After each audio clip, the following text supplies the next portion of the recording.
Job simulation is perhaps the one genre VR has managed to not only embrace, but heavily improve upon. Jobs which by their nature should be repetitive and mundane seem to entertain for reasons that elude me. Perhaps it's simply the escapism they provide. I mean, I've got to find some reason for the fact I'm seriously considering at the end of this video recommending a game about being a traffic cop. So, in Traffic Cop VR, your training is over, and now, as a cadet, you start your first day on a busy 1950s intersection. You control the flow of traffic, having to ensure cars get to the destinations they want to go to as quickly as possible, and preferably at least without crashing into one another.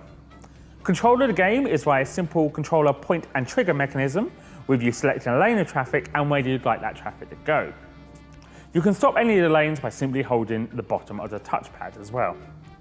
Once you get into the swing of things, these controls do allow you to immerse yourself into the role, but even after watching the tutorial, it did feel slightly convoluted.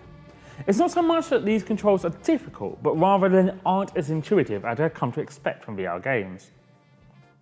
Once you do get used to the control scheme, however, you do unlock a satisfying and challenging experience where you'll be having to juggle getting cars moving quickly with safety. Countless times I tried to risk it, and I hoped I got it just right within a couple of centimetres.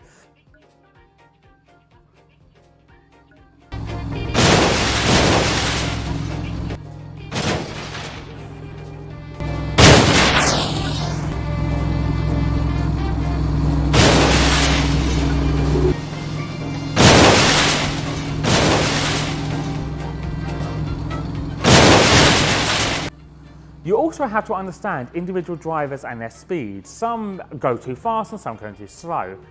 Also, you'll have to deal with idiots and boy racers, all part of what you'd expect as being a traffic cop.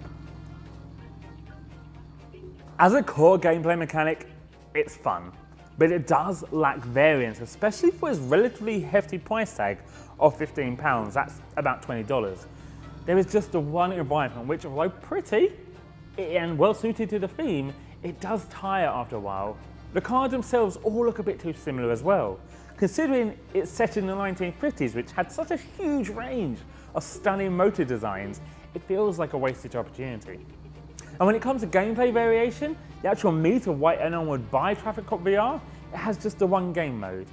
But intersected with the traffic management, you'll also be playing these bonus mini games.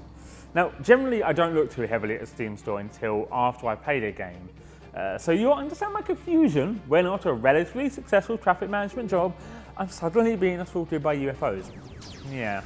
These mini games feel like padding, and they break the flow of the game.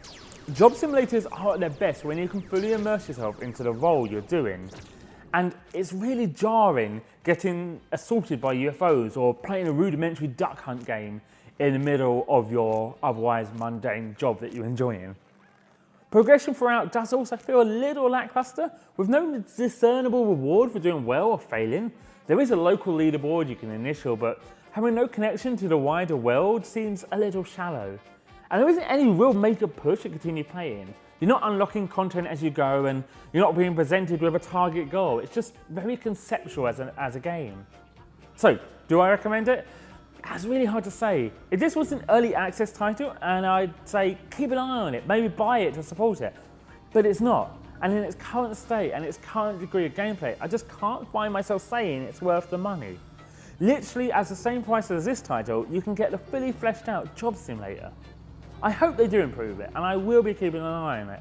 But as a concept, I hope someone else maybe takes it and improves upon it. Okay guys, thanks for watching my quick look at Traffic Cop VR. Couldn't say it for some reason there. Don't forget, as always, to like, subscribe, do whatever you do on YouTube. And if you hate me or hate the game or love the game, put it in the comments, because that's apparently what you do. It's really very presumptuous comments are still there. This could be in 2 years' time. Comments could be there.